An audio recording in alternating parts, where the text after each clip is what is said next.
Hola, buenos días, ¿me escuchan ahí? Sí, ahora sí. Buen día. Bien, disculpen, tengo un problema en el audio de mi computadora, así que hacemos la clase así. A ver, ahí, ¿está bien ahí? Ahí. ¿Estamos? ¿Ahí me ven bien?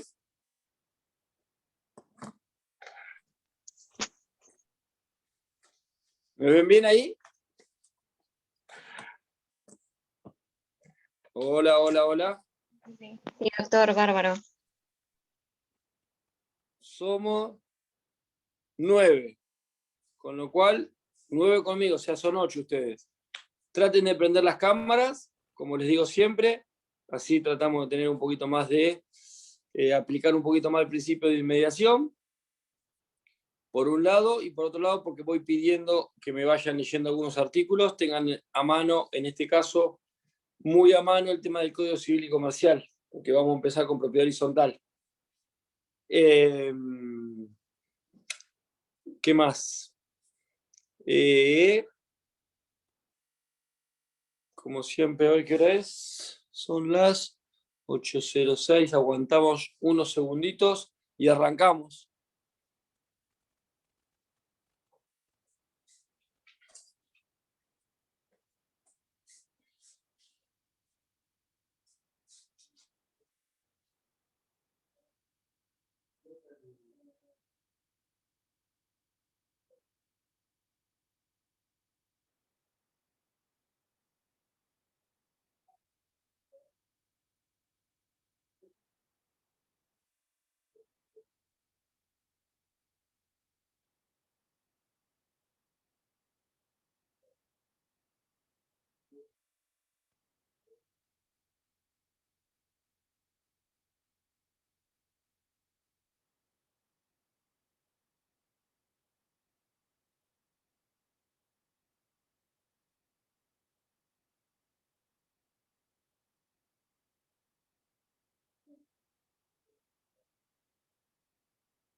Bien, arrancamos.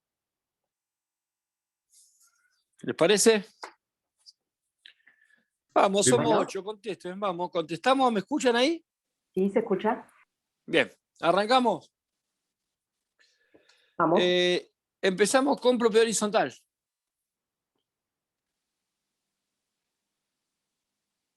Bien, los que no estén conectados, de todas maneras, les voy a pedir cosas, ¿sí? O los que no estén con cámara. Así todos colaboramos. Hoy tenemos que arrancar con propiedad horizontal. La realidad es que, de acuerdo a lo que estuvimos viendo con la cátedra, tenemos clases hoy, mañana martes, jueves, y después nos va a quedar lunes y martes, lunes me parece que va a haber algo de práctica, pero claro, el lunes y el martes es el examen, o el jueves es el examen, el otro jueves 24, ¿no? Sí, Así pero acá que, es feriado, ¿o no? ¿O estoy equivocada? ¿cómo? Me parecía que el lunes era feriado o estoy equivocada. Y teníamos clase nada más que el martes. Bueno, puede ser el martes entonces. No sé quién me está hablando. Yo, Martina, pasa que a mí no me funciona la cámara, pero estoy acá. Bien. Bueno, uno de esos días va a ver, con lo cual, digamos, vamos a ver solamente propiedad horizontal, no vamos a llegar a ver más nada. Y la idea de hoy es que yo les dé 2 puntos de propiedad horizontal, o sea, lo que damos en 2 clases. Con lo cual vamos a ir medio rapidito, le voy a hacer un salpicado de cosas, algunas cuestiones que son interesantes o que me interesa que ustedes, digamos, sepan distinguir, sepan diferenciar. Yo acá tengo algunas carpetas que, bueno, porque esas casualidades traje para trabajar el fin de semana, así que por ahí les muestro algo de lo que hablemos, pero básicamente sepan que no hay tiempo, el tiempo es escaso y eso implica que, obviamente, tengamos que limitar el tema de lo que es la cursada. Rápidamente, tenemos que ver qué es propiedad horizontal. Y me gustaría que ustedes siempre sepan esto. Propiedad horizontal, consorcio y edificio son lo mismo para ustedes. Es lo mismo si hablamos de propiedad horizontal, si hablamos de un edificio, si hablamos de un consorcio. ¿Estamos hablando de lo mismo? No. Diferencias. Un consorcio en realidad no es una persona jurídica que, digamos, que tiene un representante. Mientras Perdón. que, ¿Un consorcio es? en realidad no sé si es una persona jurídica, no sé si es una persona jurídica, pero digamos, un consorcio es el conjunto de los propietarios que se organizan de una determinada manera que después tienen derechos y obligaciones. Uh-huh. Sí. ¿Y el resto? Y un edificio es una estructura, digamos, es una infraestructura donde la gente vive. Uh-huh. ¿Y propiedad horizontal? Y la propiedad horizontal es un derecho real. No sé. Uh-huh. Está bien, a ver, pero está perfecto. Lo importante, ¿sabes qué? Que en definitiva, y es lo que más me interesa, es, al menos saben que no es lo mismo. Después vemos qué es cada cosa, pero no es lo mismo. Bien dijiste vos, Polo, primera cuestión, primera definición y hago de atrás para adelante. Che, la propiedad horizontal, no, guarda. Ahora es un derecho real. Con el nuevo Código Civil y Comercial está determinada como un derecho real. Con lo cual es un derecho real. Y el consorcio, en esto que si sabías o no sabías, la realidad es que el 2044 dice que es persona jurídica. Con lo cual, la realidad es que, por un lado tengo un derecho real, por otro lado tengo una persona jurídica, y por otro lado tengo, como dijo Polo, básicamente una estructura, que es una estructura edilicia donde se asienta la persona jurídica y donde nace el derecho real de propiedad horizontal. Pero son cosas distintas y no las puedo confundir. No puedo pensar que porque estoy hablando de propiedad horizontal, estoy hablando de lo mismo. Estoy hablando de propiedad horizontal y digo, bueno, el consorcio, la propiedad horizontal. No, son 2 cosas distintas. ¿Sí? Son 2 cosas distintas. Y tenemos que pensar y tenemos que saber diferenciar cada una de las cosas. Para ir rápidamente con el tema, el derecho real de propiedad horizontal lo tenemos definido en el Código Civil en el artículo 2037. ¿Quién me lee el artículo 2037? Rápidamente. Yo lo leo. Vamos.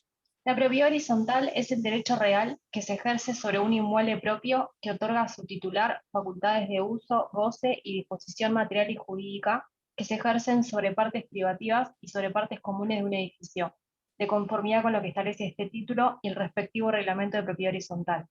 Las diversas partes del inmueble, así como las facultades que sobre ellas se tienen, son interdependientes y conforman un todo no escindible. Bien. A ver, a grosso modo, sin tener que detenernos en la definición y en el concepto, el 2037 nos da la definición de lo que es propiedad horizontal. Cuestiones importantes que tiene la definición. Primero que fíjense que hay un uso goce por parte de personas, que ese uso y goce es material. ¿Por qué? Porque puedo vivir, o jurídico, porque puedo ejercer un derecho, pero a su vez, ¿sobre qué ejerzo esos uso y goce? Y sobre cuestiones privativas, un departamento, o sobre partes comunes que puede tener un edificio, un pasillo, un ascensor o lo que fuere. Además, están establecidas y están estructuradas bajo un reglamento de propiedad, ¿sí? Y todo lo cual hace un todo escindible, como dice. Entonces, esas son las cuestiones o los términos fundamentales. ¡Wow! Estamos dentro de un uso y gozo, estamos dentro de un derecho real, en donde las partes integrantes o quienes son titulares de este derecho real pueden usar y gozar material y jurídicamente, y cuestiones privativas y cuestiones comunes. ¿Estamos? Y además están bajo un manto de un reglamento, que ahora vamos a ir viendo. Y para no detenernos sin esta vorágine en la que vamos a ir, tenemos que decir desde cuándo nace la propiedad horizontal. Y ahí hay una discusión bastante importante y bastante, de bastantes años acerca de cuándo nacía, cuándo no nacía. Y tenemos lo que dice el 2038. Y el 2038 es esclarecedor en cuanto a cuando nace la propiedad horizontal, pero ustedes tienen que saber que la realidad, y está bueno, no sé si ustedes se bajaron del campus las clases de propiedad horizontal. Si las bajaron, esas clases, que las hice yo, ustedes podrán ver que yo me centré, cuando hablaba del nacimiento de la propiedad horizontal, en una forma, en una tecnicatura que hizo el doctor Juan Antonio Costantino, especialista en propiedad horizontal, que justamente distingue dos formas de nacimiento: el nacimiento estático y el nacimiento dinámico. El nacimiento estático es el nacimiento que me habla el 2038, es ese nacimiento que desde el punto de vista jurídico podría uno decir, bueno, nace la propiedad horizontal. Y habla justamente el 2038, si lo vemos, si lo leemos rápidamente. Martina, ¿estás por ahí? Sí. ¿Tenés el 2038 a mano? A los fines de la división jurídica del edificio, el titular de dominio o los condóminos deben redactar, por escritura pública, el reglamento de propiedad horizontal que debe inscribirse en el registro inmobiliario. El reglamento de propiedad horizontal. Bien.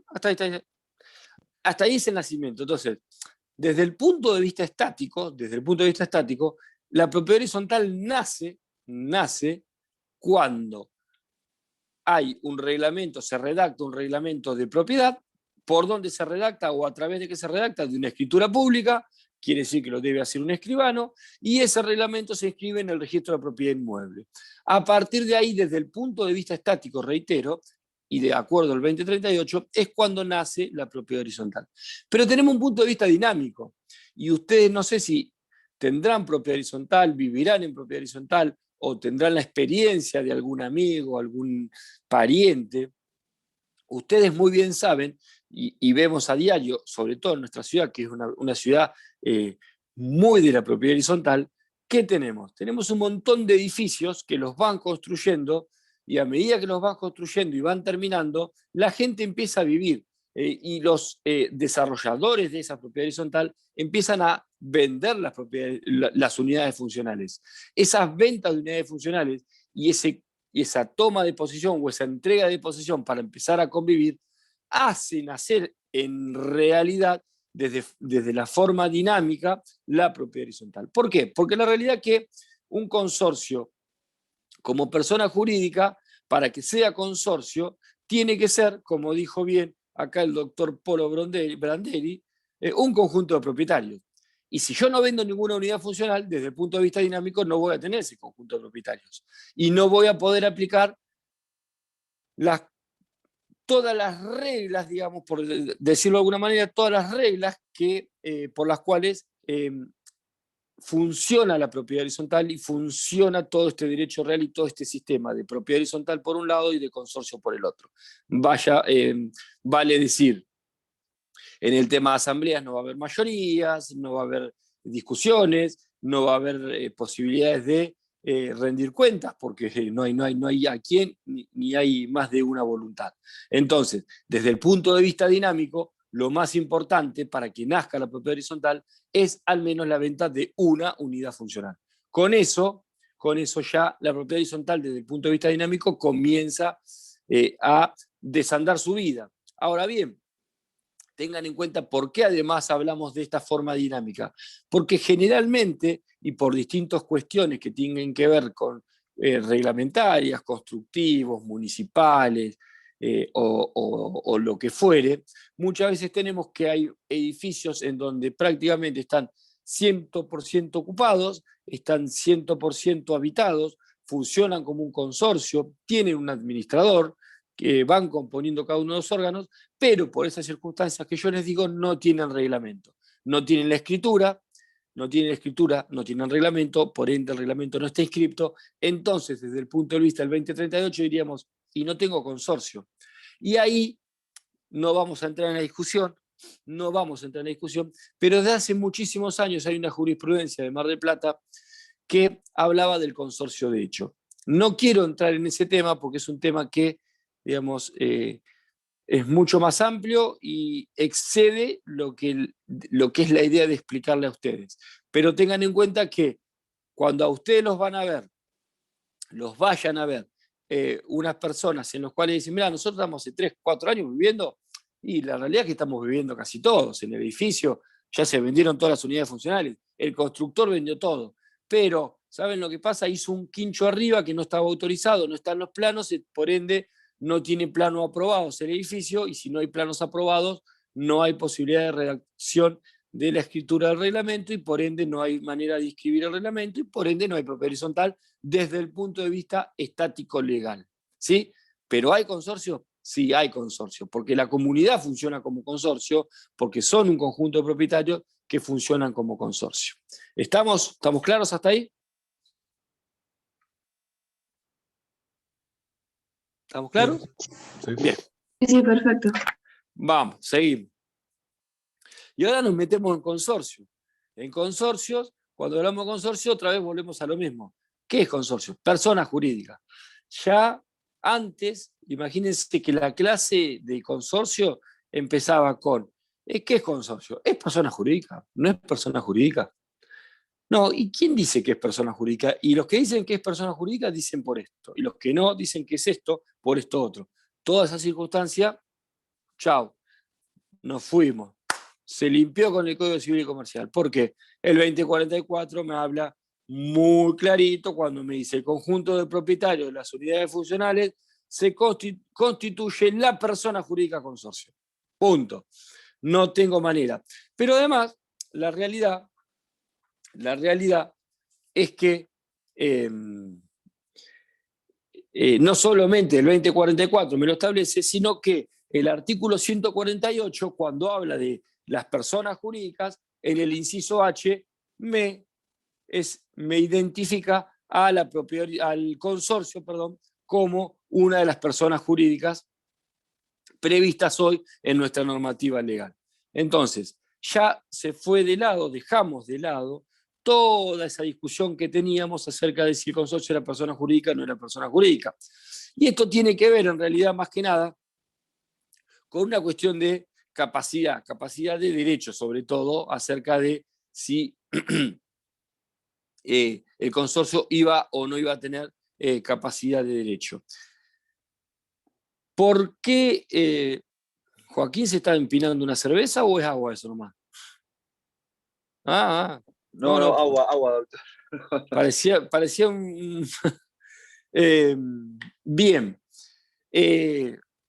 Todo lo que receptó el código acerca de lo que es persona jurídica tiene como fuente, como tiene una de las fuentes, es la jurisprudencia imperante que fue, les diría, pionera en la provincia de Buenos Aires de Mar del Plata. Porque les reitero, Mar del Plata es una ciudad muy de la propiedad horizontal. Entonces, acá en Mar del Plata se discutía mucho acerca sobre la situación de si es persona jurídica o no era persona jurídica, y esas circunstancias han sido tenidas en cuenta porque también se generó doctrina de la Corte Suprema, de la Suprema Corte, doctrina legal, que luego fue receptada, les reitero, por el Código Civil y Comercial.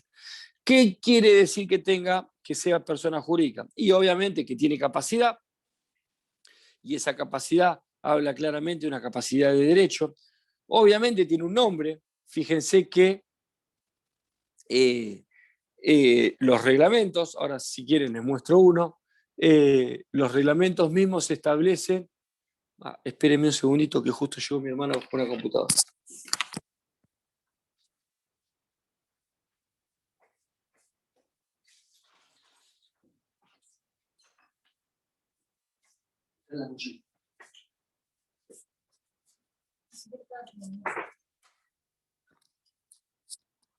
No me anda el coso de la computadora, entonces tengo que usar el sonido.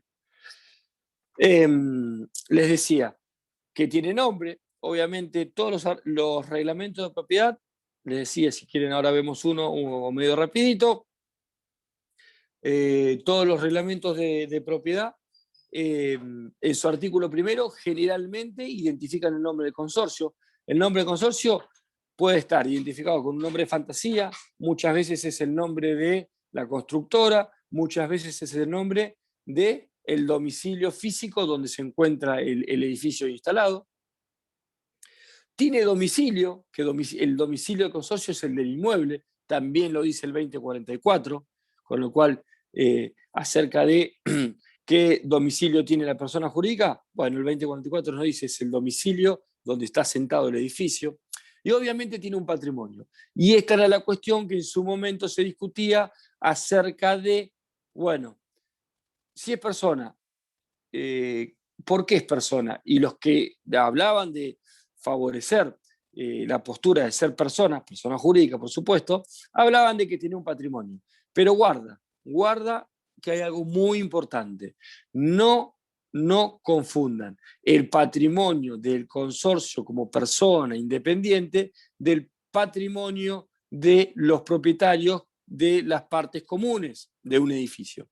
Una cosa es el patrimonio del consorcio como persona jurídica y otra cosa son las partes comunes que conforman un edificio que no son propiedad del consorcio. Vale decir que el consorcio como patrimonio únicamente va a tener la recaudación de expensas, el dinero que cobra cada mes por recaudar expensas, por los gastos que genera, va a tener un fondo de reserva, si es que lo tiene, puede ser que no lo tenga. Y si no lo tiene, automáticamente ese patrimonio no existe. Pero básicamente puede también tener un patrimonio producto o que provenga de, por ejemplo, el alquiler de una medianera para poner una publicidad. Puede ser el patrimonio provenga de fondos productos del alquiler de la terraza para la instalación de una antena de telefonía móvil, por ejemplo.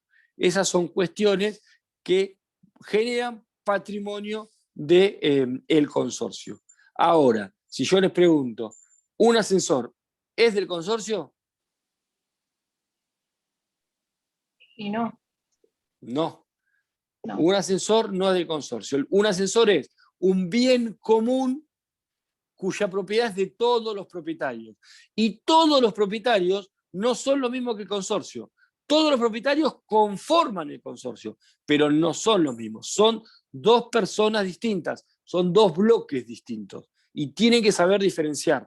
Tienen que saber diferenciar que si ustedes tienen un juicio contra un consorcio y ganan el juicio, eventualmente ustedes tienen que tener en cuenta que ante una sentencia ganada y queriendo ejecutar esa sentencia, quiero trabar embargo sobre un bien del consorcio, eventualmente voy a tener que ir contra los bienes del consorcio y no solamente, o no, mejor dicho, contra bienes que son bienes comunes, un ascensor, una sala de máquinas, no sé, un portón eléctrico, ¿sí? Yo tengo una pregunta. Sí. Al ser una persona jurídica distinta, como decís vos, si vos tenés un juicio contra el consorcio, o sea, los propietarios de los departamentos nunca responden por las deudas del consorcio, ¿o sí? A ver, la realidad ¿cuál es? Indirectamente siempre van a responder. ¿Por qué? Porque si un consorcio pierde y es condenado a pagar 100 pesos, esos 100 pesos ¿cómo van a ser pagados? ¿A través de qué? Sí, la plata de expensas o lo que fuera, sí. O sea, indirectamente va a tener. Ahora, lo que se modificó con el nuevo código, y lo van a ver en las clases siguientes, en las próximas 2 clases, es la responsabilidad directa o indirecta del propietario. Eso sí se modificó. Ahora ya no se puede ir directamente contra un propietario por una deuda de un consorcio, diciendo, bueno, a ver, yo le reclamo a usted, después usted arréglese con sus condóminos, eventualmente, porque, y bueno, es un problema suyo. No, ahora como está bien diferenciada la cuestión acerca de que el consorcio es una persona distinta de sus propietarios, eso implica que lo que es y debe el consorcio es del consorcio. Es como una sociedad anónima, es como una SRL. No hay responsabilidad, digamos, de los integrantes de la sociedad. Hay una responsabilidad que está limitada. ¿Estamos? ¿Quedó claro? Sí, gracias. Aunque, les reitero, indirectamente, siempre hay, lamentablemente, hay un responde, porque en definitiva son los propietarios quien ponen los fondos para el consorcio que va a tener que pagar. ¿A través de qué? A través de las expensas. Pero bueno, se llega hasta el absurdo, para que, siguiendo un poquito con este ejemplo, se llega hasta el absurdo de que uno mismo, como propietario, le reclama al consorcio un problema, un daño, porque le entró humedad de una azotea, que es un sector común, y me encuentro con que la sentencia me es favorable y el consorcio me debe pagar. Y el consorcio va a liquidar las expensas, y yo voy a pagar un pedacito de esas expensas, con lo cual yo mismo me voy a pagar parte de esa sentencia. Lamentablemente el sistema tiene esto. ¿Sí? A ver, como consecuencias patrimoniales de la admisión del consorcio como persona jurídica, dijimos, es titular de derechos y obligaciones, tiene una responsabilidad patrimonial que le pertenece. Después, consecuencias procesales. Bien, las consecuencias procesales, obviamente, es legitimado activo y pasivo. Y esto es muy importante que ustedes lo tengan en cuenta. Si ustedes tienen un problema en una unidad funcional, o mejor dicho, un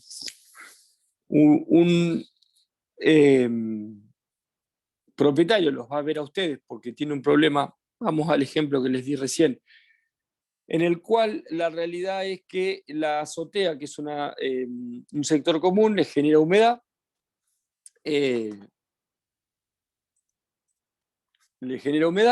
entonces le estropeó prácticamente todo el departamento. Automáticamente ustedes tienen que demandar al consorcio. Y ustedes dicen, bueno, le vamos a mandar una carta documento al administrador que es quien representa el consorcio. No, son dos cosas distintas. La otra vez yo tuve una mediación con un tema así, en el cual se había citado a mediación, era la requirente de la mediación era una propietaria de un departamento que por distintas humedades reclamaba daños y perjuicios al consorcio.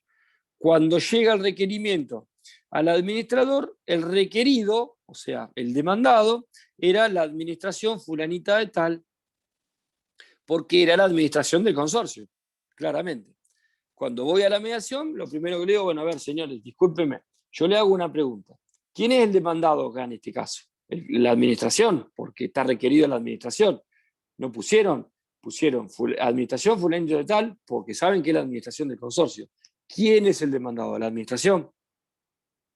Sí, me dice el abogado. Sí, la administración. Dale, bueno, entonces vamos a declinar la instancia de la mediación por falta de legitimación pasiva, porque la administración no es legitimado pasivo, es el consorcio. Que el consorcio es distinto del administrador. Es lo que vamos a ver ahora.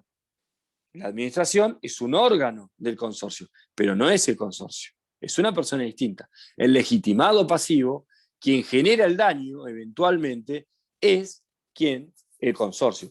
Ahora ustedes me dirán, sí, el consorcio generó un daño porque la administración no hizo nada cuando la propietaria reclamó, no hizo nada, entonces provocó que genere el ingreso de humedades. Yo les voy a decir, está bien, pero quien genera el daño es un bien común del consorcio, un bien del consorcio. La medianera, una azotea. Entonces, el generador del daño es el consorcio. Ahora, lo que no quita que el consorcio luego le reclame al administrador una mala praxis, una repetición de sumas por mala praxis, pero en definitiva, quien genera ese daño que yo les estoy contando es el consorcio, y quien es el legitimado pasivo de eso es el consorcio.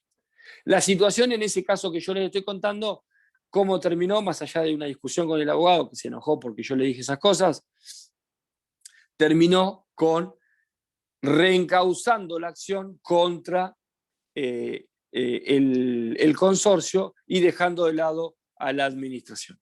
¿Por qué? Porque se dio cuenta que en definitiva el legitimado pasivo, el único legitimado pasivo es el consorcio.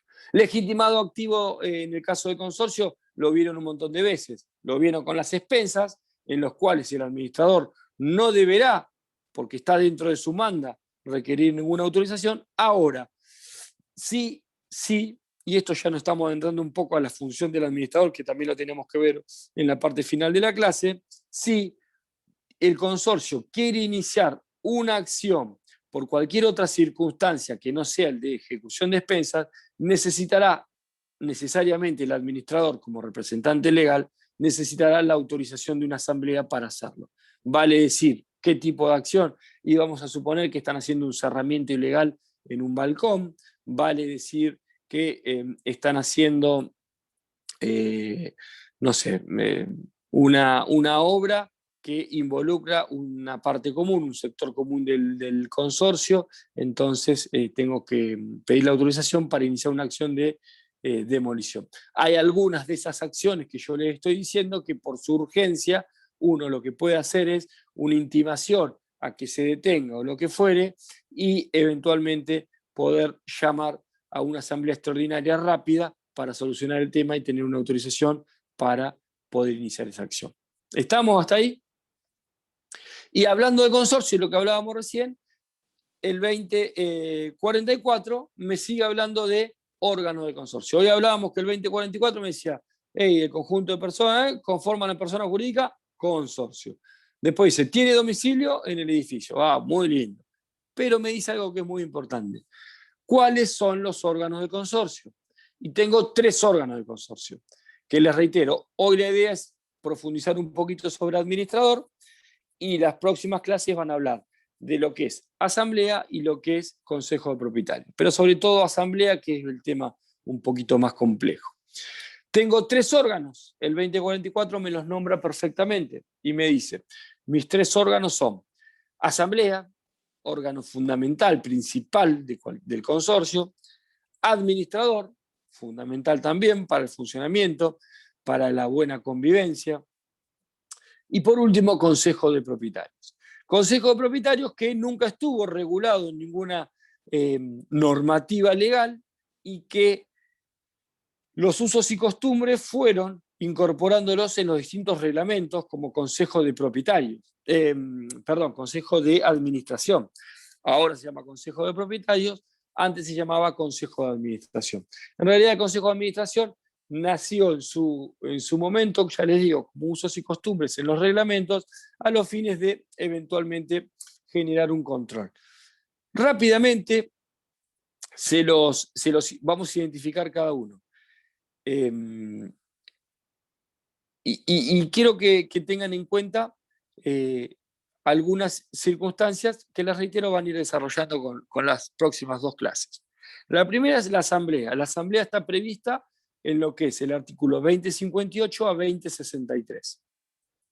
Ahí está desarrollado cada una de las asambleas, mayorías, quórum.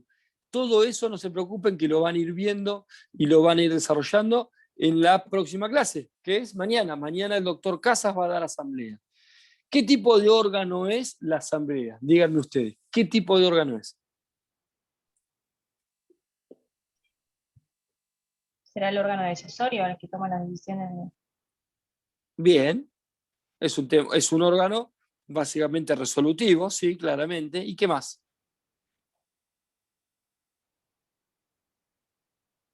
¿Qué se hace en la asamblea? Legislativo, democrático, no sé. Sí, está bien, eso es resolutivo también, pero eso, ¿cómo se hace? A través Se de vota. discusiones y votaciones. Exactamente, a través de votaciones, o sea, hay deliberación. Es un órgano deliberativo y resolutivo. Y es el órgano central de un consorcio. Es a través del cual, vale decir, la propiedad horizontal, perdón, el consorcio funciona y el sistema de propiedad horizontal funciona. ¿Por qué? Porque sin una asamblea no tengo deliberación y no tengo resolución. Puedo tener resolución, pero voy a tener resoluciones autoritarias, no deliberativas. Por eso son muy importantes las asambleas, ¿sí? Y es muy importante que se desarrollen las asambleas. Y por eso es muy importante que los reglamentos prevén cómo se desarrollan cada una de las asambleas, ¿sí? Pero este es un órgano central. Después tenemos el órgano administración. ¿Qué tipo de órgano es la administración? El primero, la misma palabra me lo dice, es un órgano administrativo. ¿Y qué más? ¿Qué tipo de otro órgano es? Ejecutivo, porque va a hacer las cosas que le dicte la asamblea. Sí, sí. Pero ¿por pero qué ejecuta? ¿Por qué ejecuta? es el que representa, digamos, a todos los propietarios en algún punto. Y bien, ¿y qué significa eso? ¿Qué es entonces un órgano que representativo? Ah, Representa a todos los propietarios. ¿Pero por qué? Y ahora nos adelantamos un cachito, les reitero, el administrador lo vamos a ver al final de la clase. Nos adelantamos un poquito. A ver, ya tengo dos cuestiones que son Es el importantes. representante del consorcio también. Bien, ahí voy, justamente. La realidad es, uno dice es el representante del consorcio como si fuera, che, él que lo representa. No, no, es el representante legal del consorcio. Es el representante legal de la persona jurídica. ¿Sí? Es quien representa legalmente a la persona jurídica. Pero tiene esta doble función. También es un órgano del consorcio. Con lo cual voy a tener una doble función, ahora lo vamos a ver cuando veamos administrador, que es órgano del consorcio, órgano administrativo del consorcio, pero a su vez cumple la función de ser el representante legal de la persona jurídica consorcio. ¿Sí? Y también es muy importante. ¿Por qué? Porque las decisiones de las asambleas tomadas en forma deliberativa, es importante que las lleve adelante alguien, un administrador. Y si no la lleva adelante alguien, si no la lleva adelante una persona determinada, que puede ser una persona física o jurídica, lamentablemente nos vamos a encontrar con que todo lo que yo pueda decidir en asamblea quede eventualmente en un saco roto, no pueda ser llevado adelante o no pueda ser ejecutado como había dicho Paul. ¿Sí? Y luego tenemos el Consejo de Propietarios. Que el Consejo de Propietarios, llamado antes Consejo de Administración, ¿qué tipo de órgano es?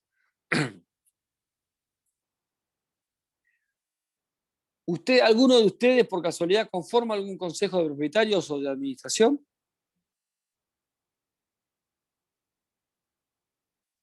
No.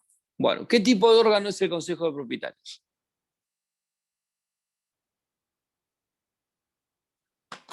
Es un órgano veedor de las cosas que realiza el administrador, por ejemplo. O sea, como que quizá está conformado por propietarios y analizan determinadas cuestiones que realiza el administrador, por ejemplo. Bien, está bien.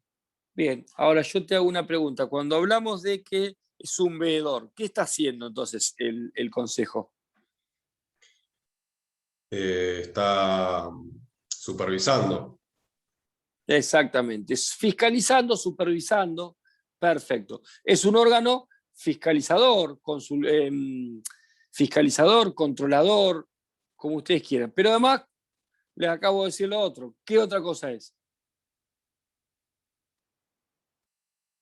Es consultivo. Es consultivo. ¿Qué quiere decir?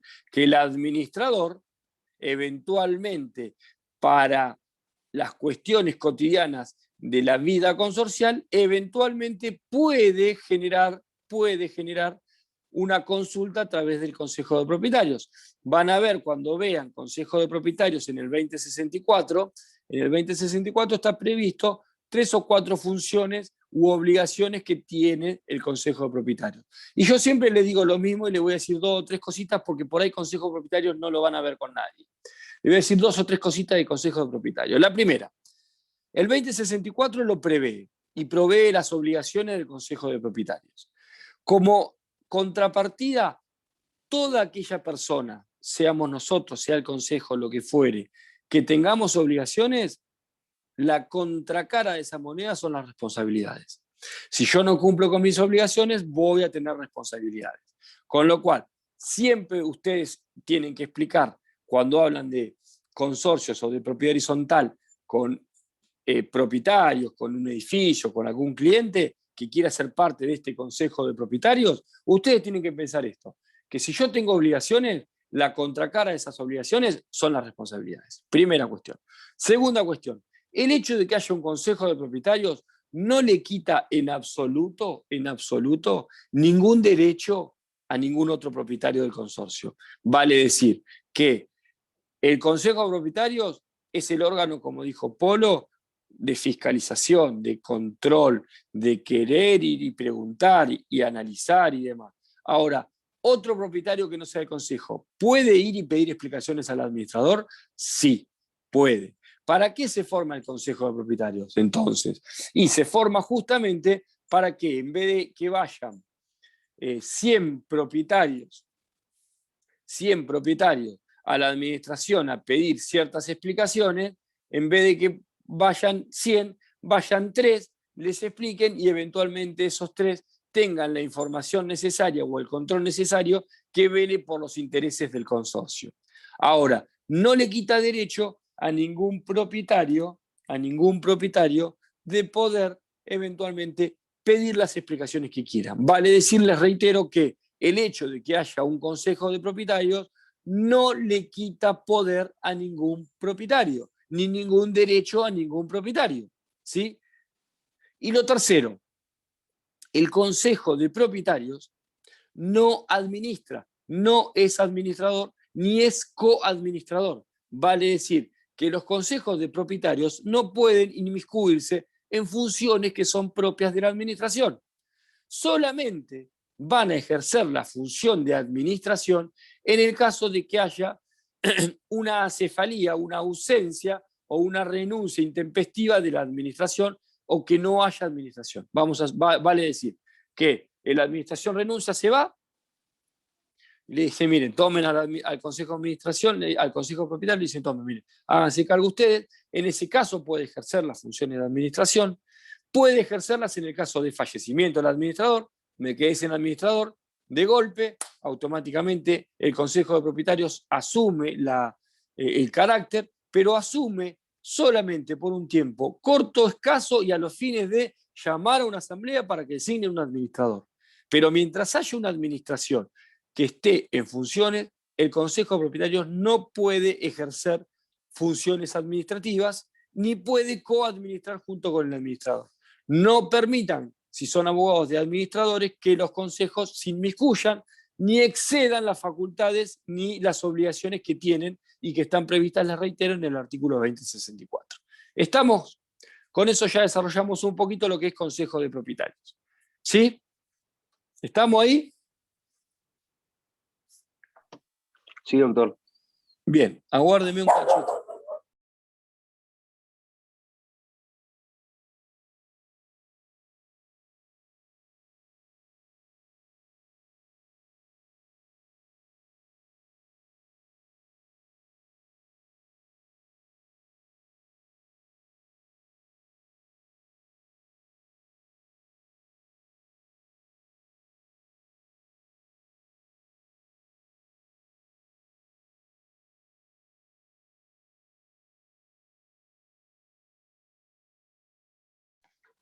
Ahí está, sacamos el perro porque si no es un lío.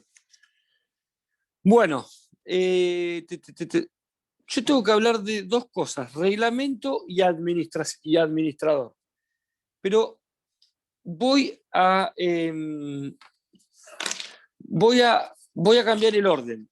Primero voy a hablar de administrador, voy a hablar 10 minutos de administrador, porque la parte de reglamento nos va a llevar un tiempito mayor. ¿Por qué?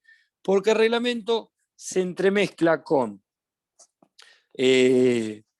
cláusulas y eventualmente con modificaciones de reglamento, que eso genera bastante inconvenientes desde el punto de vista judicial. ¿Estamos? Entonces, me salteo un cachito en esta parte de la bolilla de reglamento, vuelvo a la última parte y seguimos hablando un poquito de administrador. Nos metemos un poquito en administrador. ¿Les parece? Bien, bien, bien. Dijimos, el administrador es un órgano necesario permanente de administración y de representación del consorcio. Esa es la definición de lo que es el administrador. Dijimos que está previsto, y lo tenemos previsto, en realidad, todo lo que es administrador en el artículo 2065, 2066 y 2067 del Código Civil y Comercial. Dijimos también que el administrador es, por el 2044, es órgano del consorcio, y por el 2065, ahora vamos a decir que es representante legal del consorcio. Alguien que me lea el 2065, por favor.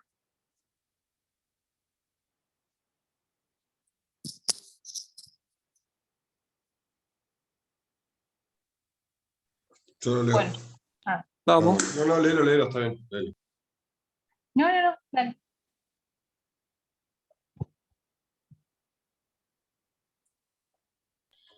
Representación legal.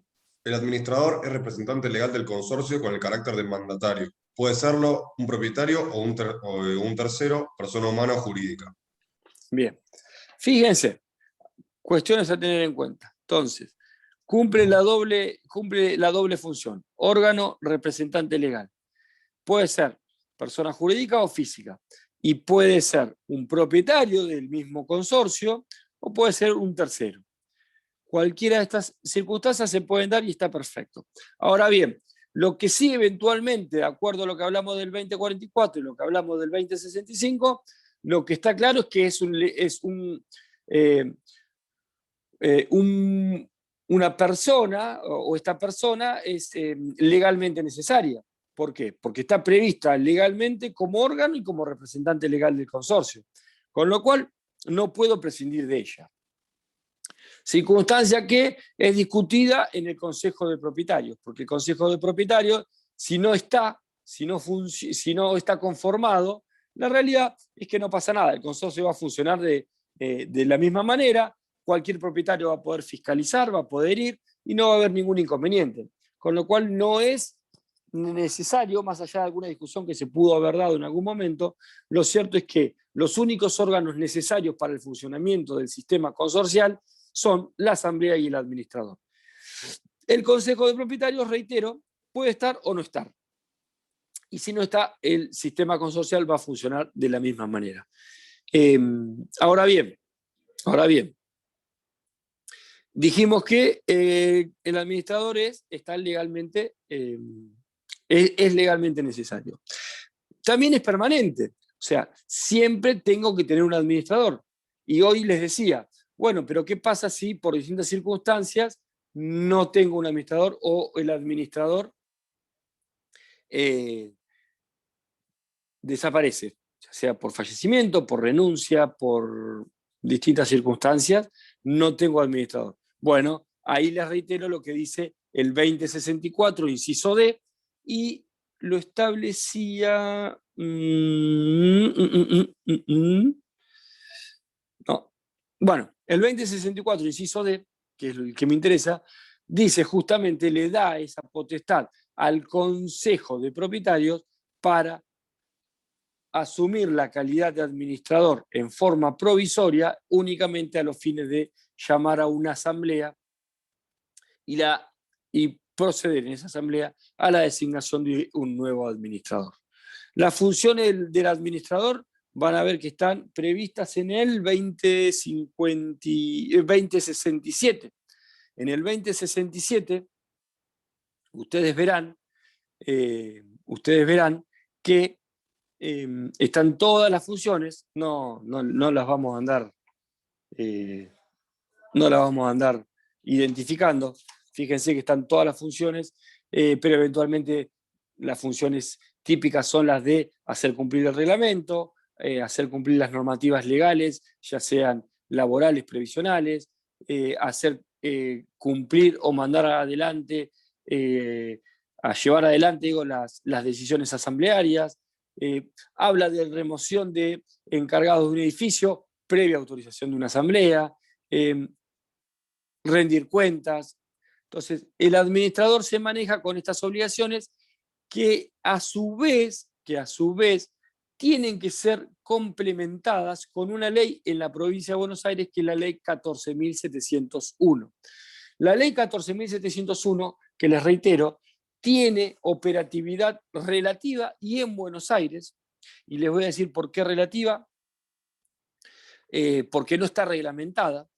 ¿Y la reglamentación qué hace? Y bueno, la reglamentación lo que hace es que justamente en algún punto el consorcio, el administrador no pueda dar cumplimiento con un montón de normativas que van a ser operativas únicamente con la reglamentación.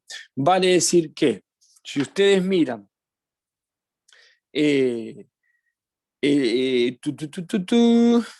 la 14.701, toda la primera parte, ¿dónde estaba? Por acá está, ahora los voy a decir. Toda la primera parte de la ley 14.701 habla de un registro de administradores, habla de la presentación de antecedentes anualmente al consorcio, habla de... Y todas esas cuestiones, como no están reglamentadas, lamentablemente no están operativas. Vale decir, hoy no existe un registro de administradores. ¿Qué es lo que pretende básicamente la ley 14.701? Es un control un poco mayor hacia los administradores, pero sobre todo tiende a que la función de administrador se formalice de tal manera que tenga al menos una colegiación, vale decir, como si fueran martilleros, que tienen un colegio, que tienen matrículas, que tienen, digamos, una obligatoriedad de estar inscripto y estar bajo la órbita de un colegio o de una institución que los controle, les ponga límites y eventualmente les genere ciertas obligaciones en el cumplimiento de sus funciones. Hoy, ¿ustedes saben quién puede ser administrador?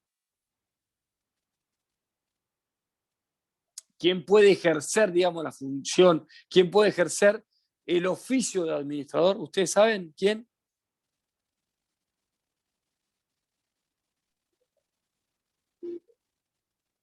¿Un abogado, por ejemplo, puede ser administrador de un edificio?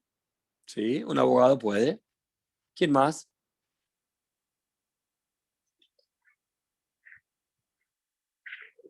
¿Quién más? Vamos, un abogado puede. ¿Quién más?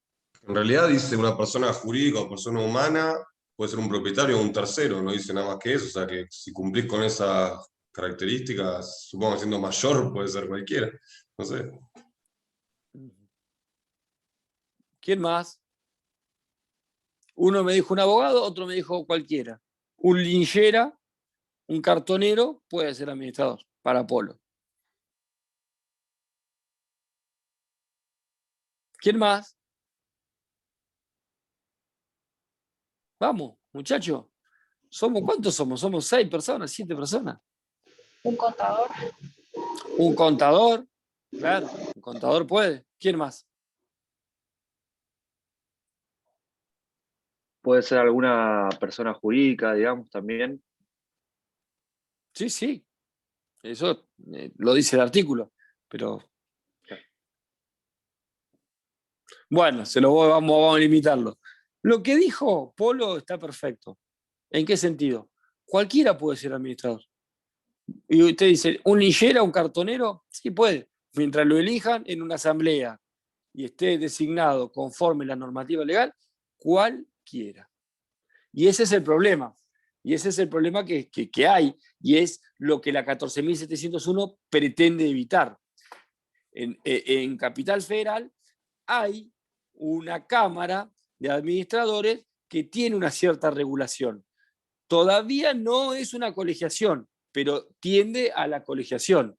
Nosotros, acá en la provincia de Buenos Aires, no lo tenemos. La 14.701 está previendo justamente eso, quiere que haya una formalización del oficio de administrador para que no sea cualquiera quien administre. Ustedes me pueden preguntar por la Cámara de Administradores de la Provincia de Buenos Aires, Cámara de Administradores de Propiedad Horizontal de la Provincia de Buenos Aires. Y hay una seccional Mar del Plata, o una seccional Costa Atlántica.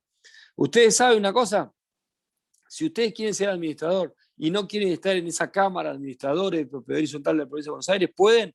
Sí, pueden, no hay ningún problema. No es obligatoria esa cámara. Eso es una cámara que se armó en su momento para nuclear a los administradores, para tratar de darle un tinte de seriedad, pero la realidad es que no es obligatorio. Y muchas veces eso hasta les diría que es más una cuestión política, estar o no estar. Pero en realidad para funcionar, para trabajar, para ejercer el oficio, yo les digo oficio porque en definitiva es como si fuera un gasista, un plomero, es un oficio, no tengo que estar inscrito en ningún lado. Perdón, el gasista tiene una matrícula, tiene que estar matriculado eventualmente para ejercer la función de gasista, no de plomero. Pero bueno, el administrador no. Cualquiera puede ser administrador. Un abogado, un contador, una persona que no haga nada, que no sepa nada, mientras esté designado legalmente, cualquiera puede ser administrador. Y esto también genera un problema. Pero les reitero, la ley 14.701 trae obligaciones para el administrador. Entonces, ustedes tienen que ver que las obligaciones del administrador están previstas en inciso de la al M del artículo 2067, pero además van a tener que ver las obligaciones que están previstas en la 14.707, que están previstas, muchas de las cuales funcionan, sobre todo con respecto a las obligaciones del administrador. Otras normativas de la 14.701, les reitero, no están operativas. Todo lo que tiene que ver con registro de administradores y demás. Igual la 14.701, en esto que venimos hablando, es una ley que es relativamente nueva y ha quedado totalmente obsoleta. Ha sido una ley que ha sido dictada, digamos, creada por un grupo de consorcistas que veían que ciertos administradores les generaban muchos abusos, entonces empezaron a generar esta ley y empezaron a generar, sobre todo crearon lo que es el artículo 8 de la ley 14.701, que habla de las obligaciones del administrador en cuanto a la liquidación de expensas y que habla de lo que debe contener la liquidación de expensas cuando uno se las manda. Pero ¿qué pasa? Lo que no está previsto en esta ley 14.701 es lo que está viniendo, obviamente, es de antes de la pandemia. Después de la pandemia, aún antes de la pandemia pasaba, pero después de la pandemia imagínense que todo lo que es administración y gestión administrativa, imagínense que es electrónico. Imagínense que las expensas se mandan vía mail, todos los comprobantes de gastos están digitalizados y eventualmente en una plataforma que les genera las mismas administraciones. Imagínense que son las mismas administraciones las que los comprobantes que generan, que a ellos les mandan también son electrónicos. Hoy todo lo que es comunicación de las administraciones es vía electrónica, también vía mail, con lo cual todas estas cuestiones que son relativamente novedosas y que son relativamente nuevas y modernas, no están previstas en la 14.701. De hecho, la 14.701 obliga a enviar al administrador una serie de comprobantes que generaría que el sobre de despensas sea una cosa así, porque le pide que mande resúmenes de cuenta bancaria, las facturas de la administración, de los honorarios de la administración, las expensas propiamente dicho, los comprobantes de pago de 931, los recibos sueldos de los empleados, le pide que mande un montón de cosas que en definitiva, les reitero, hoy la tendencia es evitar el uso del papel. La ley 14.701 va en contra justamente de eso. Pero bueno, son algunas circunstancias que uno reniega y nada más. Tengan en cuenta la 14.701, léanla también y tenganla en cuenta. Vamos con la relación jurídica del consorcio con el administrador y vamos rapidito porque quiero hablar les reitero, de reglamento. Me aguardan un segundito que voy a buscar un cachito de agua porque estoy muriendo de sed.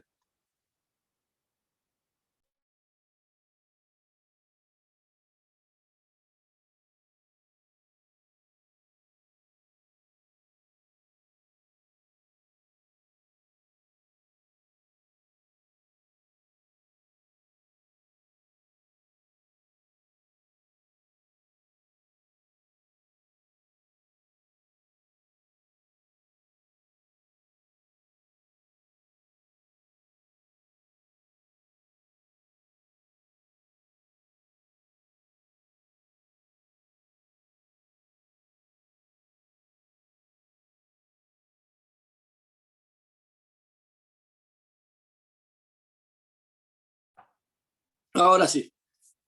Me estaba quedando sin voz ya de la garganta. Bien. Me olvidé de ponerme esto.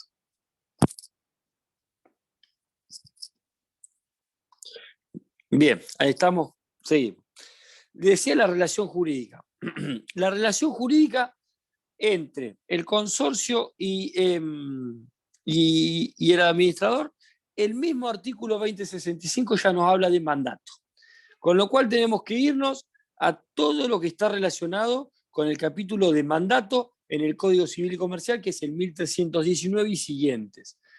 Nos vamos a manejar por las reglas del mandato. Es un mandatario. Con lo cual, fíjense los términos que vamos teniendo. Tenemos órgano del consorcio, representante legal y además mandatario. Pero mandatario, cuando hablamos de mandatario, tenemos que pensar en la relación interna, no con respecto a los terceros. Para un tercero que venga, ¿qué le tengo que decir? Che, usted es el administrador, usted es el representante legal. No va a decir, usted es el mandatario. Sí, sí, yo para ellos soy el mandatario, pero para ustedes yo soy el representante legal de ellos. ¿Estamos? Entonces, tengan en cuenta que hay una relación de mandato, una relación contractual. Hay alguna discusión acerca de si hay una relación de consumo entre el administrador y el consorcio. Para el doctor Constantino, considera que a través de, y desde que se dictó la ley 14.701 que yo le mencionaba, habría una relación de consumo entre los consorcistas, no el consorcio, y el administrador. Yo no considero eso, el doctor Gabás tampoco considera eso, el doctor Gabás es el otro especialista de propiedad horizontal que se refiere al tema. Considero que la relación es una relación convencional, regida por las normas del mandato, del mandatario, y por lo tanto no hay una relación de consumo. En esta relación que va a tener el administrador con el consorcio, el administrador tiene obligaciones de medio y tiene obligaciones de resultado, y eso ustedes también lo tienen que tener en cuenta. ¿Vieron cuando hablamos de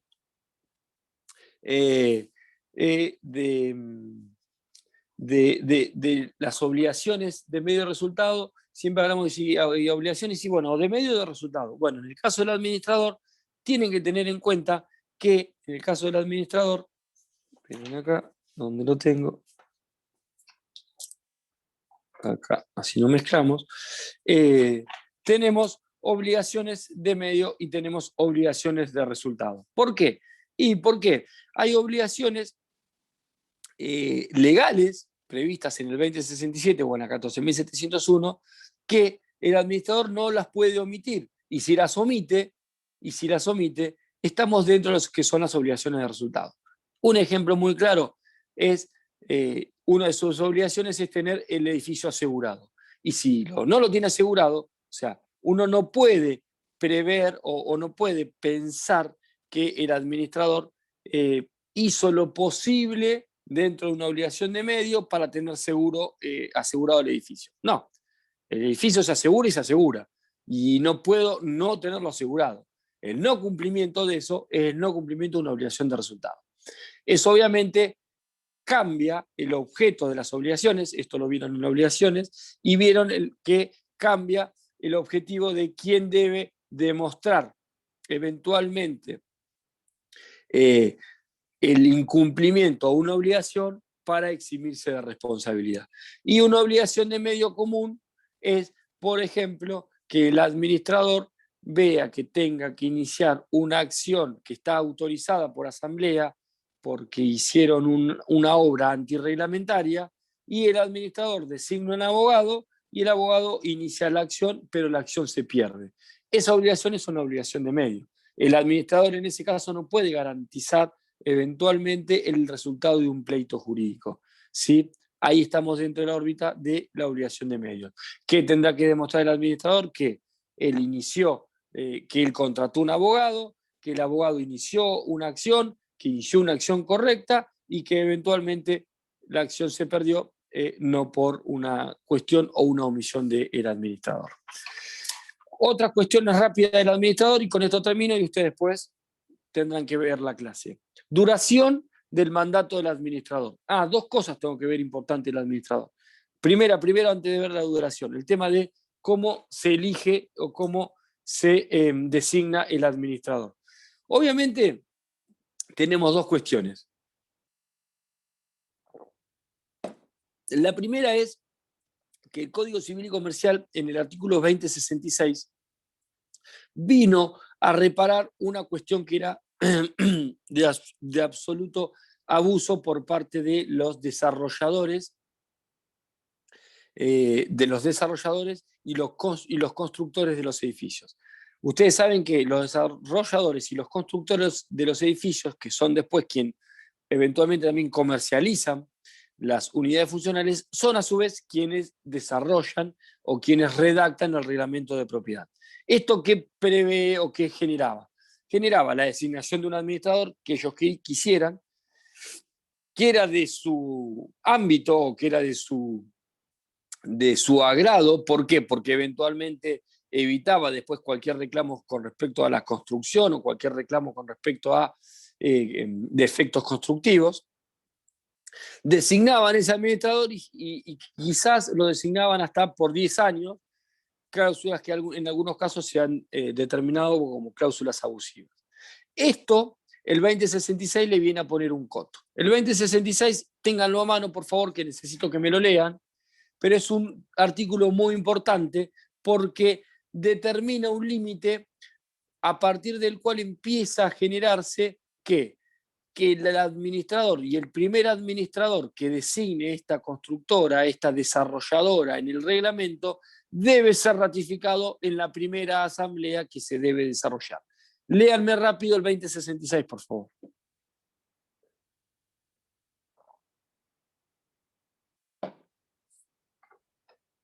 Vamos, dale. Designación y remoción. El administrador designado en el reglamento de propiedad horizontal cesa en oportunidad de la primera asamblea si no es ratificado en ella. La primera asamblea debe realizarse dentro de los 90 días de cumplidos los 2 años del otorgamiento del reglamento o del momento en que se encuentren ocupadas el 50% de las unidades funcionales, lo que ocurra primero. Los administradores sucesivos deben ser nombrados y removidos por la asamblea, sin que ello importe la reforma del reglamento de propiedad horizontal. Pueden ser removidos sin expresión de causa. Perfecto, entonces, ¿qué es lo que pasa ahora? Bien, recuerden lo que yo les dije, que la propiedad horizontal comienza en forma dinámica antes de que haya un reglamento. Recuerden siempre eso. Vale decir que ustedes van a ver que en un edificio se van a ir vendiendo unidades funcionales y el desarrollador y comercializador de esas unidades funcionales va a designar un administrador. Puede ser ellos mismos también.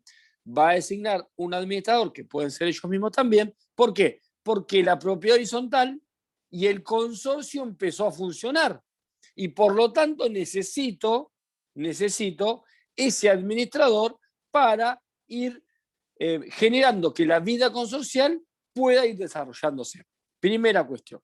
Pero el 2066 me dice, bueno, pero espere. Vamos a hacer una cosa.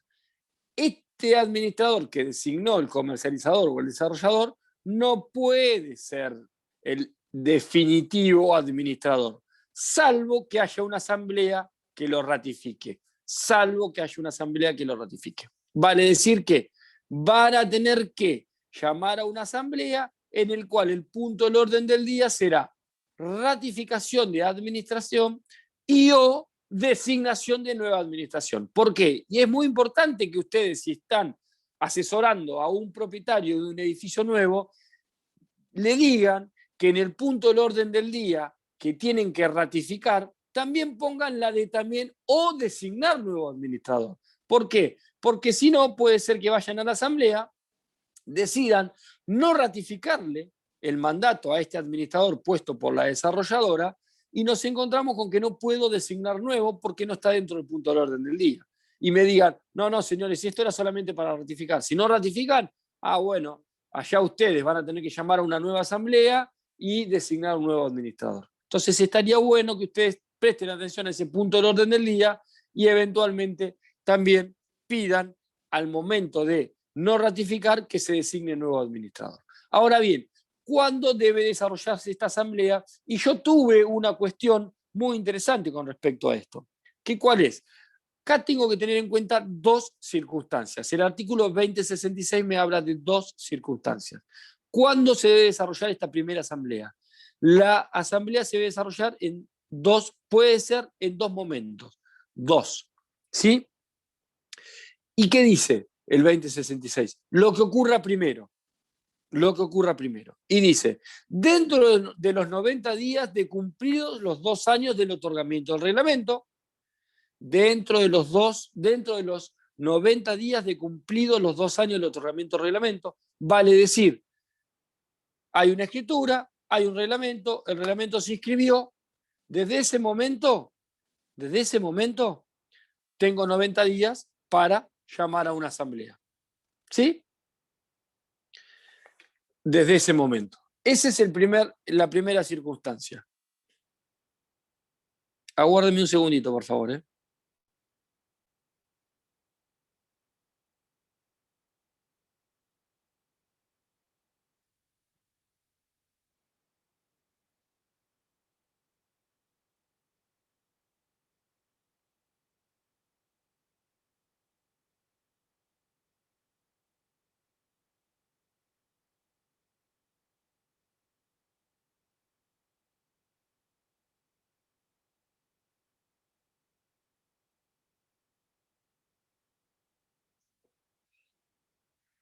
Bien, discúlpenme. Bien, entonces, primera circunstancia dentro de los 90 días. La segunda, cuando se encuentren ocupadas el 50% de las unidades funcionales. ¿Qué vale decir? ¿Qué quiere decir esto? Esto quiere decir que la desarrolladora termina el edificio, vende departamentos, como les dije, entrega las posesiones de los departamentos, puede vivir o no la gente, pero entrega las posesiones, y se ocupa más del 50% del edificio. ¿Qué pasa? Yo tuve una circunstancia y una situación así. Una situación así. Exactamente igual. ¿Sabe qué me planteó la constructora? No, pero espere, acá no hay consorcio. Y claro, no hay consorcio porque no hay reglamento. Y el 2066 viene justamente a querer sacar de lado, evitar el abuso de las desarrolladoras que duraban por ahí 15 años, 10 años sin hacer reglamento. Entonces, es lo que yo les digo. El 2066 justamente es una manera de reconocer que puede haber un consorcio de hecho o que puede haber una propiedad horizontal que ha nacido de manera dinámica, como hablaba el doctor Constantino cuando empezamos la clase. ¿Qué quiere decir todo esto que le estoy diciendo? Que un administrador designado por la desarrolladora debe ser ratificado en su cargo. ¿Cuándo va a ser ratificado en su cargo? A través de una asamblea. ¿Cuándo se debe desarrollar esa asamblea? Cuando suceda alguna de estas dos cosas. A los 90 días de luego de haber otorgado el reglamento o que se encuentren ocupadas el 50% de las unidades funcionales. Lo que ocurra primero. Quiere decir que puede ser que no tenga reglamento, pero aún así pueda y deba llamar a una asamblea como consorcio de hecho para ratificar al administrador o designar un nuevo administrador que quieran los propietarios. ¿Se entendió eso? ¿Sí? Perfecto. Por último, hablemos de duración. Duración de lo que es mandato. Mandato y remoción y todo eso lo van a leer todo porque no llevo a dárselos, que es fin de la relación. Pero el mandato básicamente dura lo que establezca el reglamento. Muchos reglamentos establecen 1 año, muchos reglamentos establecen 2 años. Si el reglamento no establece nada, en la provincia de Buenos Aires sí es operativo lo que establece el artículo 14 de la ley 14.701, que habla de que cuando el reglamento no prevé un plazo, el plazo de duración del mandato es de 1 año. Eso lo establece la 14.701. Si no, se está siempre en lo que establece el reglamento de propiedad. También puede ser que el reglamento de propiedad prevea un plazo de 3, 4 años o 2 años y la asamblea aún así decida designar un administrador y otorgarle el plazo de 1 año. ¿Puede pasar? Sí, puede pasar, no hay ningún inconveniente con eso. ¿Estamos? Vamos por último al reglamento, que el reglamento me interesa un poquito más porque es un tema que es bastante complicado. Reglamento. El contenido del reglamento, antes del Código Civil y Comercial, la realidad que hay 2 millones de reglamentos que pueden ser de diferentísimas maneras, pero totalmente distintísimas. Hay algunos reglamentos muy largos, otros muy cortos, preveían un montón de cosas. Otros preveían muy poquitas, algunos omitían cosas a propósito, otros no. ¿Qué pasa? A partir del nuevo Código Civil y Comercial, el 2056, me establece cuál es el contenido que tiene que tener un reglamento obligatoriamente. Vale decir que hoy un escribano, cuando va a desarrollar un reglamento de propiedad, agarra el 2056 y empieza inciso A, inciso B, inciso C, y tiene que poner cada una de las cosas. Eso va a hacer que, por lo menos del 2015 para acá, los reglamentos que se vayan redactando y desarrollando, por lo menos sean bastante uniformes. Les diría, van a ser bastante similares. ¿Por qué? Porque desde el vamos, todos van a tener obligatoriamente lo que establece el 2056. Porque les reitero, el 2056 es obligatorio. Entonces, mínimamente todos van a tener lo que establece el 2056. Después algún otro puede tener alguna otra cláusula o alguna otra circunstancia que no esté prevista en el 2056, que no es taxativo, con lo cual, digamos, pueden agregar alguna otra cuestión más. Primera cuestión. Segunda cuestión. ¿Cómo están conformados los reglamentos? Los reglamentos están conformados por cláusulas, ¿sí? Cláusulas o artículos. Estas cláusulas, lo que le estoy diciendo, se lo estoy diciendo rápido, estructurado para que ustedes después lo lean. Están estructurados por cláusulas o artículos. Estas cláusulas siempre se debieron dividir en 2 tipos de cláusulas, en cláusulas estatutarias y cláusulas reglamentarias. Las cláusulas estatutarias, que les diría que son las que involucran, y tengan en cuenta esto, las cláusulas estatutarias son las que involucran y están referidas al derecho de propiedad individual de cada consorcista. Vale decir, está involucrado el artículo 17 de la Constitución Nacional. Está involucrado el derecho de propiedad de cada uno de los consorcistas. Quiere decir que modificar una cláusula estatutaria implica en algún punto modificar el derecho de propiedad de alguno de los propietarios o de todos los propietarios. ¿Qué quiere decir esto? Que obviamente ya se imaginarán que modificar una cláusula estatutaria implicará, entre otras cosas, una dificultad muchísimo mayor que modificar una cláusula reglamentaria. ¿Qué son las cláusulas reglamentarias? Y las cláusulas reglamentarias son las que reglamentan el funcionamiento del sistema consorcial. Son los que establecen todo lo que tiene que ver con la vida consorcial.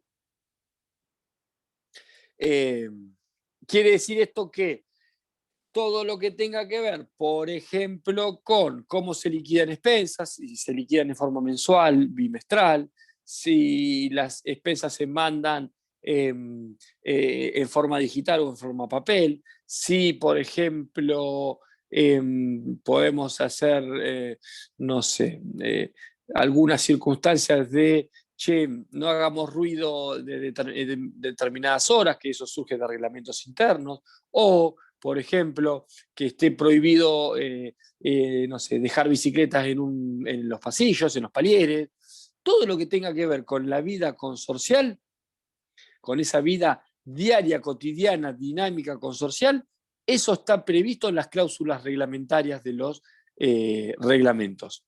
Ahora, todo lo que tenga que ver con el derecho de propiedad de las unidades funcionales o de los propietarios, el derecho de propiedad de cada uno de los consorcistas, esos son cláusulas estatutarias. Por ejemplo, las medidas de las unidades funcionales, qué partes son comunes y qué partes son privativas. Entonces, si yo quiero, como yo soy dueño del departamento del último piso y tengo acceso a la terraza y me quiero hacer un quinchito, a ver, estoy utilizando la azotea, la terraza es un sector común. Entonces, modificar o utilizar para uso propio un bien que es común es modificar el reglamento de una cláusula estatutaria. Y acá me meto un poquito en algo que siempre se entremezcla. Cuando hablamos de modificación de reglamento, un tema, así entre paréntesis, ya lo vimos y lo estuvimos viendo cuando vimos el nacimiento de la propiedad horizontal y demás. Obviamente que el reglamento debe estar redactado en escritura pública y debe estar inscrito en el registro de la propiedad inmueble. Esto ya lo vimos. Les hago un recordatorio, no se lo mencioné ahora, pero les hago un recordatorio. ¿Sí? Y obviamente el reglamento tiene una naturaleza contractual. Es, además del Código Civil y Comercial, es la ley para las partes, para la comunidad consorcial que está nucleado dentro de este reglamento. Con lo cual, este reglamento y las normativas, estas reglamentarias y estatutarias, son lo que generan la relación contractual convencional de la estructura de esta vida consorcial de todos los propietarios. ¿Está claro? Y vuelvo un poquito a lo que les decía hoy. Tengan en cuenta algo. Modificar el reglamento no significa modificar únicamente desde el punto de vista del papel. No significa únicamente modificar que yo quiero, en vez de recibir las expensas en forma mensual, en forma bimestral. No es solamente modificar algo en papel, sino que la modificación del reglamento está íntimamente relacionada con lo que tenga que ver con modificaciones del edificio en su estructura o en todo lo que es su estructura. Vale decir que todo lo que tenga que ver, y esto lo van a ir viendo también en las próximas clases, todo lo que tenga que ver con obras, todo lo que tenga que ver con modificación de parte del edificio, modificación de fachadas, modificación de partes comunes, modificación de partes privativas, incorporación de cuestiones del edificio que no tengan, vamos a suponer que quiero hacer una pileta, todas esas cuestiones, y te van a decir, ¿y qué tiene que ver con el reglamento? A ver, el reglamento prevé dentro de todo lo que es su estructura, ¿qué cosa? Medidas de unidades funcionales, me identifica qué cosas son comunes, me dice cuántos metros tengo comunes y cuántos metros tengo privativos, me dice qué tengo como uso común y qué tengo como uso privativo, me dice, por ejemplo, cuántos ascensores tengo, me va a decir en los planos, me va a decir cuántos tanques tengo, cuántas cisternas tengo, todo está previsto en el reglamento, está escrito en el reglamento. Con lo cual, si yo modifico algo estructuralmente, básicamente estoy modificando el reglamento, aunque parezca que no. Es lo que el ejemplo que yo les decía recién. Si yo tengo un departamento en el último piso y quiero hacer un quincho, ustedes van a decir, ¿qué tiene que ver construir un quincho arriba con modificar el reglamento?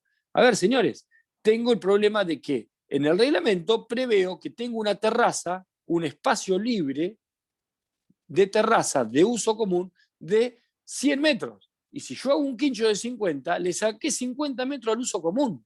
Y eso tiene que estar reflejado en el reglamento. Porque además, eventualmente, deberá modificarse todos los porcentuales que debo tener en cuenta a los fines de liquidar expensas. Vamos a suponer un ejemplo más simple. Tengo un balcón y el balcón yo digo, voy a aprovechar y lo voy a cerrar. Voy a hacer un cerramiento del balcón. ¿Por qué? Y porque tengo un balcón lindo, lo cierro y puedo agrandar mi living comedor. Y usted va a decir, ¿y qué tiene que ver eso con modificación del reglamento? Y ahí estamos con el problema. Ahí tenemos que esa unidad funcional, que está identificada como unidad funcional 10, polígono 1001, tiene superficies cubiertas tanto, semicubierta tanto, y además tengo otro problema. Los balcones están construidos de una manera que quizás no resistan el peso o no estén preparados para generar la vida consorcial que yo le quiero dar con el cerramiento. Ya sea que haga un cerramiento con pared, ya sea que haga un cerramiento con... Pero además estoy modificando la fachada. Y la fachada también es un bien común. Con lo cual tengo que tener autorizaciones. Y ahí vuelvo a la parte de asambleas y a las autorizaciones y a las mayorías necesarias para modificar este tipo de cláusulas reglamentarias y estatutarias. Para modificar las cláusulas estatutarias necesito la unanimidad.